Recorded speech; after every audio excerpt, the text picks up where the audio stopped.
Hello, and welcome to the November 2025 edition of the Monthly Market Report. I'm Mark, and this is Kyle, and we're the co-founders of Paragon Realty Advisors right here in Uptown Dallas. We have a lot to cover today, so grab your coffee, tea, or your favorite beverage, and let's get into it.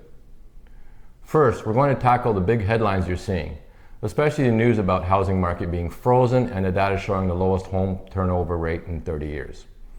Then we'll show you the data-driven signs that the market is finally starting to turn the corner. We'll break down the three key factors giving us a clearer road to recovery, from mortgage rates to inventory. And finally, we're going to equip you with the exact charts and data you need to confidently understand what's really happening in the market. All right, thanks, Mark.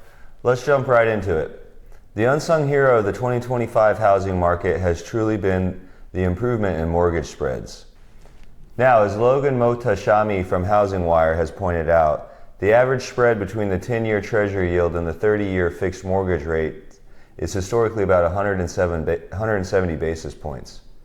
If you look at this graph, which goes back to the beginning of 2023, you can see we were at 300 basis points a couple years ago and have come down to the low 200s. That's a good thing, and it's the main reason mortgage rates were able to get near 6% this year. But then the Fed met. And Fed Chairman Jerome Powell came out and said a further reduction in policy in the December meeting is not a foregone conclusion. The takeaway was that the Fed hasn't made a decision for December, and that caused the markets to take a pause and have some concern. This uncertainty, combined with a lot of political talk around housing, is creating some confusing headlines. And that's not just the headline causing concern. There's a big report out there that's getting a lot of attention. That's right, Mark. A new Redfin study just came out showing that only about 28 out of 1,000 U.S. homes have changed hands in 2025. That's the lowest turnover rate in 30 years. Now, it's important not to confuse turnover, which is the velocity of home sales, with tenure, which is how long people stay in their homes. If you look at this graph, the orange bar on the right shows 2025 at just 27.7 homes sold per thousand. Compare that to 2021 at the height of the market, when it was 44. Last year and this year will likely go down as some of the slowest home sales years in recorded history when adjusted for population growth. So why is this happening? The report breaks it down into three main reasons. First, and most obviously, is affordability. It's been the biggest challenge keeping buyers on the sidelines. Second, sellers are unwilling to give up their low mortgage rates. This is the lock-in effect. As you can see here, 70% of U.S. homeowners have a mortgage rate below 5%, which is well below where we are today. And third, general economic uncertainty has made buyers cautious. But despite those headlines, which are absolutely true, we're starting to see the factual basis for a recovery. Mark, let's walk through those signs.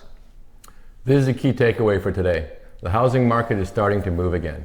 As Adela Kushi from First American said, after a prolonged slump, the existing housing market is showing signs of recovery. We're seeing this shift as we look towards 2026, and there are really three data-driven reasons why the market is on the road to recovery.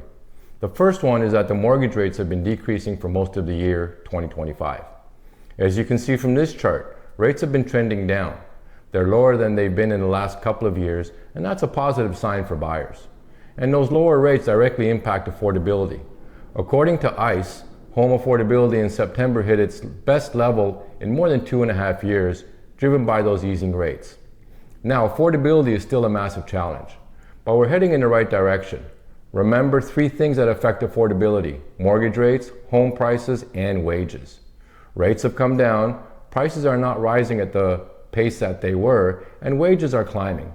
In fact, the median mortgage payment is down over $300 from its peak back in May. This is huge. ICE also noted that as of mid-September, it required 30% of the median household income to make the monthly P&I payments on the average priced home.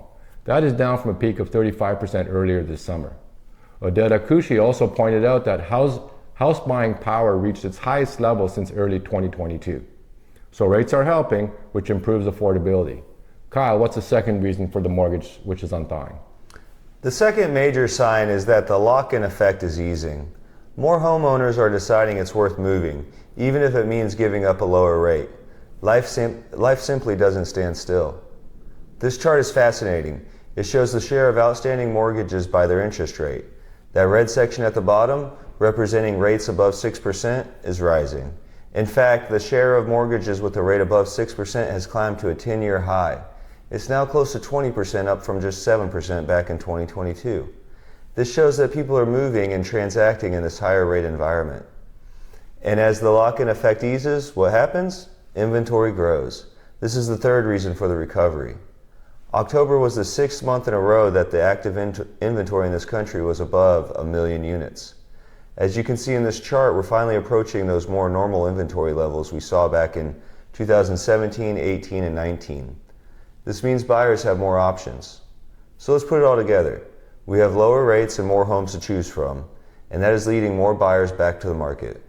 While weekly purchase applications were down slightly over the week, the more important number is this. They remained 20% higher than a year ago. And this is why forecasters are projecting a steady climb. You can see the projections here for total home sales, from 4.7 million in 2024 to 4.8 million projected this year to 5.2 million next year. The market is making that turn. Okay, so that's the big picture. But Mark, you mentioned we'd give our viewers the exact charts and data they need to confidently understand what is happening in the market. Let's run through those must-have slides. Absolutely, Kyle.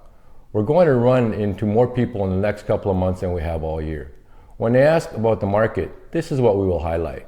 First, the number of homes for sale has increased throughout the year. We just mentioned that active inventory has been over 1 million units for 6 straight months. We haven't seen inventory this high since 2019. Second, homes are selling at a more normal pace. The median days on the market as of October was 63 days. This isn't the crazy 2021 market. This is a return to a pre-COVID era, which you can see here as in the 64 to 68 day range. This is what a normal market looks like. Third, you need to be aware of the mortgage rate trend. We started off the years around 7% and we're now in the low 6s. That's a tangible improvement people can understand. And that rate drop has a direct dollar impact. The median monthly mortgage payment has dropped by about $300 since its peak in May, and it's down from $2,800 to about $2,500, and that's real money. But Kyle, we know the most important rule in our business. That's right, Mark. All real estate is local. This map shows it perfectly. In the top 50 markets, about half have seen depreciation and half have seen appreciation. You simply cannot trust a national headline to tell you what's happening in your neighborhood or here in Dallas. And that locality applies to pricing too. Price cuts have entered back into real estate. In October, 20% of listed homes had a price reduction. And here in our home state, you can see Texas at 22%, which is even higher than the national average. This shows sellers are adjusting to the new market realities, which creates opportunities for buyers. So when someone says, I think prices are going to go down, you can keep this in mind. This slide shows all the updated 2026 home price forecasts. The average of all of them is for appreciation of just under 2%. The experts are projecting a more normal appreciation, not a crash. And that leads to the last most powerful point, the cost of waiting.